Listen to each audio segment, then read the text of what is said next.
Soon they could see the boys, and they all had stones. "Are you ready, Henry?" said his driver. "Sneeze hard when I tell you." "Now," he said. "Achoo-shoo!"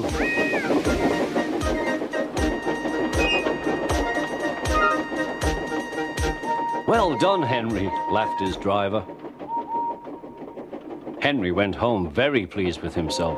He had taught Gordon and silly boys a lesson with a whistle and a sneeze.